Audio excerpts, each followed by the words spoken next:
Hi అండి, నమస్తే. నేను మీ Sujatha. Welcome back to Sam creations. ఈ రోజు వీడియోలో ఒక టేస్టీ రెసిపీని చూపించబోతున్నాను. మంచూరియా పేరు వింటుంటేనే నోట్లో నీళ్ళు ఊరుతున్నాయి కదా. చిన్న పిల్లల నుంచి పెద్ద వాళ్ళ దాకా చాలా ఇష్టంగా తింటారు. మనం ఫస్ట్ రెస్టారెంట్కి వెళ్తే ఫస్ట్ ఆర్డర్ చేసేది మంచూరియా. ఇప్పుడు మంచూరియా తినడానికి మన రెస్టారెంట్ దాకా వెళ్ళాల్సిన అవసరం లేదండి.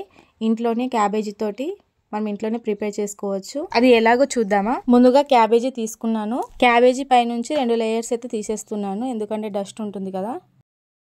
నెక్స్ట్ కొబ్బరి తురుము మీద ఉంటుంది కదా, దాని మీద పెట్టుకొని సన్నగా తురుముకోవాలి. మనం కట్ చేసుకోవచ్చు కదా అనే డౌట్ అయితే వచ్చి ఉంటుంది. కట్ చేసిన దానికి తురిమిన దానికి చాలా తేడా ఉంటుంది. మనం కట్ చేసుకుంటే మంచూరియా అనేది అంత టేస్టీగా రాదు, పెద్ద పెద్ద లేయర్స్ లాగా వస్తుంది. ఇలా తురుముకుంటేనే సన్నగా వస్తుంది, చేయడానికి కూడా చాలా ఈజీగా ఉంటుంది. కట్ చేసిన దానికి తురిమిన దానికి చాలా తేడా ఉంటుంది. చూసారు కదా, ఇలా సన్నగా తురుముకోవాలి. తురుముకున్న క్యాబేజ్ని ఒక గిన్నెలో అయితే వేసుకుంటున్నాను. నెక్స్ట్ పక్కకి పెట్టేసి 2 క్యారెట్లని కడుక్కొని తీసుకున్నాను. 2 క్యారెట్లను కూడా సన్నగా తురుముకోవాలి.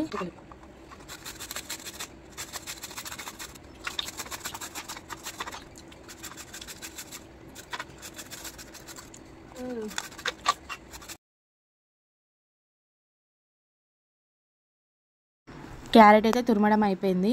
ముందుగా మనం తురిమిన క్యాబేజీని ఒక గిన్నెలోకి తీసుకున్నాం కదా, అదే గిన్నెలోకి ఈ క్యారెట్ని కూడా వేయాలి. నెక్స్ట్ ఇందులో 1 స్పూన్ బియ్యం పిండిని వేయాలి. బియ్యం పిండిని వేయడం వల్ల బాల్స్ అనేది క్రిస్పీగా వస్తాయి. నెక్స్ట్ 2 స్పూన్స్ మైదా పిండిని వేయాలి.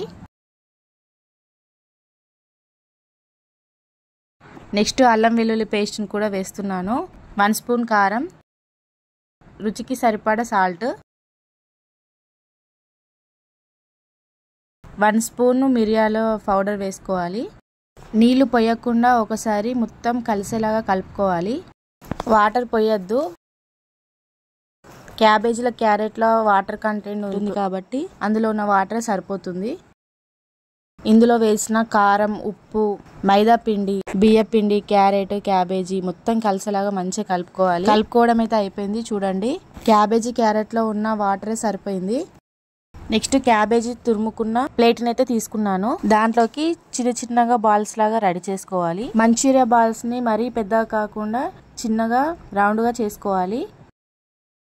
మంచూరియా బాల్స్ ని ఇలా రౌండ్ గా రెడీ చేసుకోవాలి. నా ఛానల్ని ఫస్ట్ టైం చూస్తున్నట్టయితే సబ్స్క్రైబ్ చేయండి. పక్కనున్న బెల్ ఐకాన్ మీద క్లిక్ చేసి ఆల్ అనే ఆప్షన్ని క్లిక్ చేయండి. నేను పెట్టే వీడియోస్ మీకు నోటిఫికేషన్ ద్వారా వస్తుంది. ఈ వీడియో నచ్చితే లైక్ చేయండి.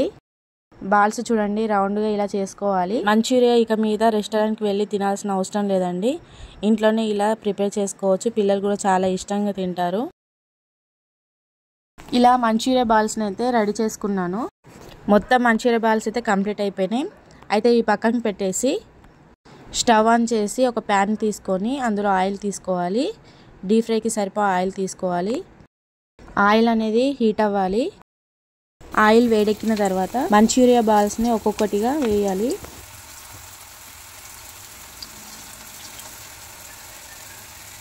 ఇలా తగినన్ని మంచూరియా బాల్స్ వేసిన తర్వాత స్టవ్ అనేది లో ఫ్లేమ్లో పెట్టాలి. లో ఫ్లేమ్లో పెడితేనే లోపల అనేది ఉడుకుతుంది.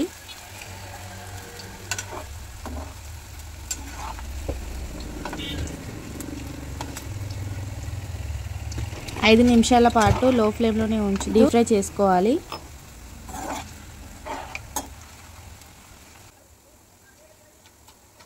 ఇలా 2 సైడ్స్ కలర్ వచ్చేదాకా లో ఫ్లేమ్లో ఉంచుతూ డీప్ ఫ్రై చేసుకోవాలి.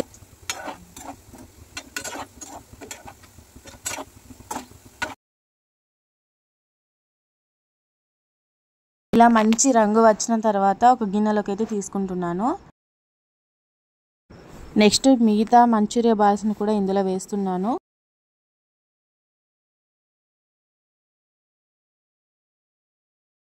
ఇలా లో ఫ్లేమ్లో ఉంచుతూ గోల్డెన్ కలర్ వచ్చేదాకా డీప్ ఫ్రై చేసుకొని తీసేయాలి. మొత్తం 3 వాయలుగా నేను డీప్ ఫ్రై చేసుకున్నాను. మంచూరియా బాల్స్ అయితే కంప్లీట్ అయిపోయినాయి. నెక్స్ట్ ఇదే కడాయిలో 2 గంటల దాకా ఆయిల్ ఉంచి మిగతా ఆయిల్ తీసేయాలి. ఆయిల్ హీట్ అయిన తర్వాత ఒక ఆనియన్ని చిన్న చిన్న ముక్కలుగా కట్ చేసుకున్నాను. కట్ చేసుకున్న ఆనియన్స్ని వేయించుకోవాలి. ఆనియన్ అనేది ఎక్కువ వేగాల్సిన అవసరం లేదు. 1 నిమిషం పాటు వేయించి ఒక క్యాప్సికమ్ తీసుకోవాలి. ముందుగా కట్ చేసి పెట్టుకున్నాను. కట్ చేసిన క్యాప్సికమ్ ముక్కలను కూడా యాడ్ చేయాలి. 2 పచ్చిమిర్చి ముక్కల్ని కూడా కట్ చేసి పెట్టుకున్నాను కూడా యాడ్ చేయాలి. అలాగే అల్లం వెల్లుల్లి పేస్ట్ని కూడా వేసి పచ్చివాసన పోయేదాకా వేయించుకోవాలి. ఆనియన్స్ వేగేలోపు ఇందులో వేసే సాస్ని అయితే రెడీ చేసుకుందాము. First tomato sauce. ఒక గిన్నెలోకి టమాటా సాస్ని ఒక 3 స్పూన్స్ దాకా వేయాలి. నెక్స్ట్ సోయా సాస్ 1 స్పూన్ తీసుకోవాలి. Next 1 spoon chilli sauce. ఇలా 3 సాస్లను ఒక గిన్నెలోకి తీసుకొని కొన్ని వాటర్ పోసి మంచిగా కలుపుకోవాలి. నేను వీడియోలో చూపించే విధంగా కొన్ని వాటర్ పోయండి, సరిపోతుంది. నెక్స్ట్ ఇంకొక గిన్నెలోకి బియ్యం పిండిని తీసుకొని అందులో కొన్ని వాటర్ వేసుకొని ఇలా కలుపుకోవాలి. 1 టీ స్పూన్ బియ్య పిండి సరిపోతుంది. ఆనియన్స్ క్యాప్సికమ్ అన్నీ వేగినాయి. నెక్స్ట్ ఇందులోకి సాసుల మిశ్రమాన్ని బియ్య పిండి మిశ్రమాన్ని వేసి కలపాలి.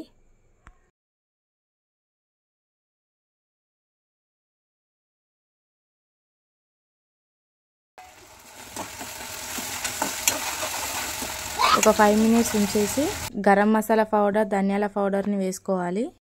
టేస్ట్ చూసుకొని ఒకవేళ సాల్ట్ తక్కువ ఉంటే సాల్ట్ వేసుకోవచ్చు. నెక్స్ట్ మంచిగా ఆయిల్ అనేది పైకి వచ్చిన తర్వాత ముందుగా ప్రిపేర్ చేసుకున్న మంచూరియా బాల్స్ని ఇందులో వేసి మంచిగా కలుపుకోవాలి. ఇలా 2 మినిట్స్ కలుపుకోవాలి. లాస్ట్లో కొత్తిమీరను కూడా యాడ్ చేసి ఒకసారి మంచిగా కలుపుకొని స్టవ్ ఆఫ్ చేయడమే. చూడండి ఎంత సూపర్గా రెడీ అయిపోయింది. ఇంట్లోనే ఈజీగా రెడీ చేసుకోవచ్చు. మంచూరియా చల్లారిన తర్వాత ఒక గిన్నెలోకి తీసుకోవాలి. ఇలా మంచూరియా అనేది ఇంట్లోనే చాలా ఈజీగా ప్రిపేర్ చేసుకోవచ్చు. పిల్లలు కూడా చాలా ఇష్టంగా తింటారు. చూడండి ఫైనల్ లుక్ అయితే ఈ విధంగా ఉంది. మీరు కూడా ఇంట్లో ఒకసారి ట్రై చేయండి. ఇందులో వేసే సాస్లు కూడా బయట షాప్లో దొరుకుతాయండి. టమాటా sauce, chilli sauce, soya sauce ఇంట్లోనే చాలా ఈజీగా ప్రిపేర్ చేసుకోవచ్చు. మా పిల్లలకైతే మంచూరియా అంటే చాలా ఇష్టం. నాకు కూడా పిల్లలు కూడా చాలా ఇష్టంగా తింటారు. మీరు కూడా ఇంట్లో ట్రై చేయండి. ఈ వీడియో నచ్చితే సబ్స్క్రైబ్ చేయండి, లైక్ చేయండి, మీ ఫ్రెండ్స్ అండ్ రిలేటివ్కి షేర్ చేయండి.